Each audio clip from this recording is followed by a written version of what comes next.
the team at Santa Monica Studio put a lot of work into just like creating this sort of Norse world of God of War. And, you know, that extends to the trolls themselves. They have a unique language that they speak amongst each other. So there's actually, this big fella's actually saying something, I don't know what, but I'm assuming it's like, get out of my way, pesky insect.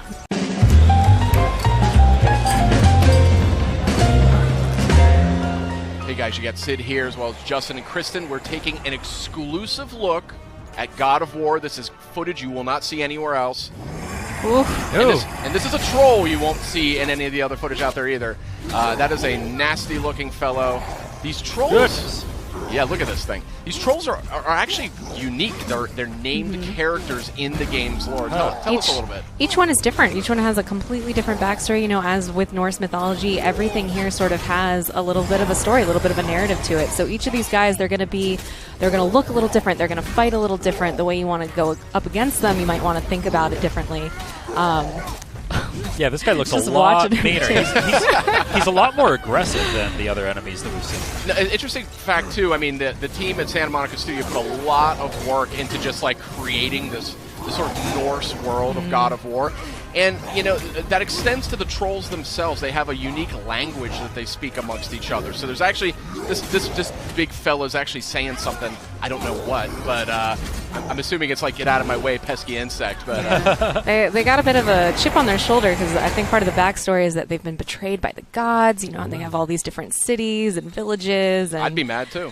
They, you know, they're down to fight. Boy, this game just looks so good. Oh, some cool. Friendly pup. No. Never mind. You know, you're seeing just a different side of God of War with this game. That camera. The glowing eyes are an interesting touch there. Yeah. This camera, I think, is worthy of discussion because, I mean, this is it's seamless. It's like a one-cut game. They don't, like, cut to cinematics or cut to another character. Exactly. Yeah, and even the camera angle, it's a lot closer to Kratos, a more intimate camera there. Yeah, a lot more intimate, and really makes you feel like you're there, you know? Yeah, especially during combat, you sort of feel the impact of every hit. It sort of shakes just a little bit. Makes it feel like you really are Kratos. We can. And a sort of robust loot system here, too. Something we really haven't seen necessarily in God of War to date. So it's just a different take and a really fresh and exciting take on a classic PlayStation IP. We're seeing some light puzzle elements, it looks like here.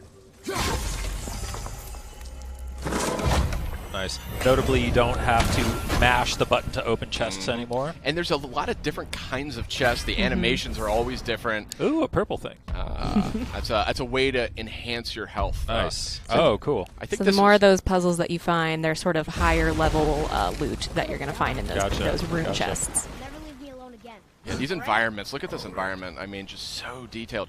So this tickled me too. You know, this is a new look at God of War, and the climbing is something that I always associated with God of War. You remember those epic climbing sequences? Yeah. So Cory Barlog's sort of a veteran on the series. He worked on the original. He was creative director on the second game, and he's creative director on this title as well. And he's riddled this game with just references, homages, clues for fans. I also just love these quiet moments though with Atreus, that as you're moving through the world, he's constantly, you know, commenting it with fresh eyes.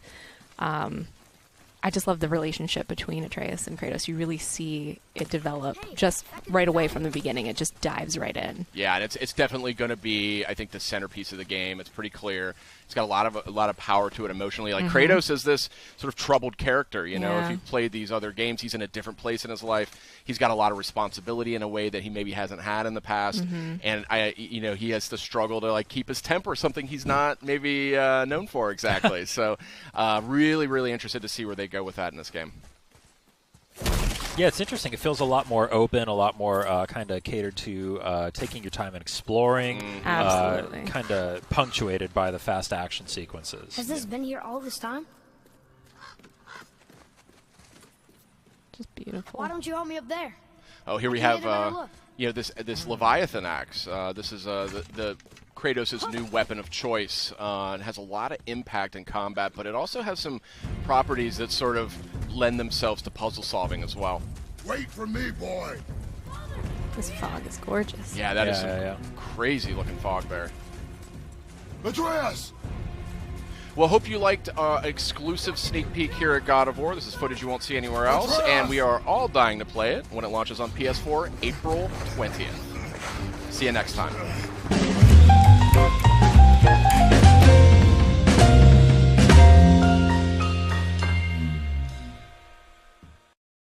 PlayStation.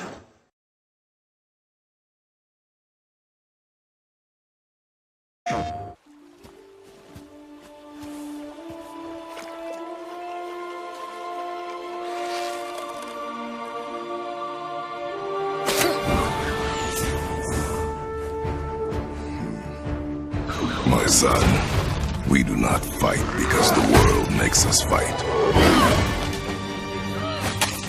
We fight for a greater purpose. We forge into the unknown to fulfill the promise we made.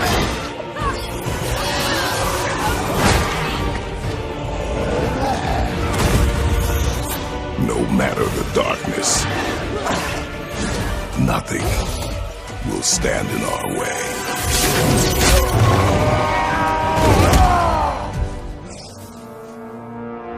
Again. PlayStation.